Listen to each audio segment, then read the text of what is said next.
L-Unjoni Ewropea se tkun qed tagħti 28 miljun euro fondi addizzjonali biex jiġu appoġġjati n-negozji żgħar u medji f'pajjiżna. Dan l-iżvilupp seħħ b'riżultat ta' ftehim li seħħ fil-jum tal-ġimgħa bejn il-Bank għall-Investiment Ewropew u l-Fond Ewropew għall-Investiment mal-Gvern Malti. Dan fid-dawl tal-impatt li ħalliet il-pandemija fuq in-negozji. Sa issa pajjiżna kien allokat 90 miljun euro iżda wara s-suċċess tal-ftehim fuq il-fondi allokati oriġinarjament, Malta ġiet allokata 28 miljun euro aktar. Bekk kollox pajjiżna għandu 118 miljun euro biex jibqgħu jiġu mejjuna in-negozji żgħar u medji anki permezz ta' self brati ta' interessi vantaġġużi.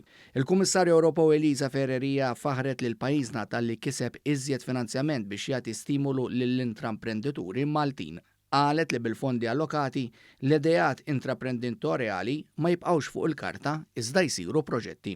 Fi stqarrija maħruġa mir-rappreżentanza tal-Kummissjoni Ewropea f'Malta, is-Segretarju Parlamentari għall-Fondi Ewropej Stefan Zrinzot Soppardi qal li l-fatt li nkisbu dawn il-fondi għan negozji żgħar u medji juri l-impenn tal-Gvern li jibqa' jkun ta' spalla għal dawn l-intrapriżi. Qal li dawn il-fondi se jgħinu biex in-negozji jibqgħu jinvestu għall-futur u fakkar fatt ta' miżuri li introduċa l-Gvern biex jilqa' għall-impatt tal-pandemija.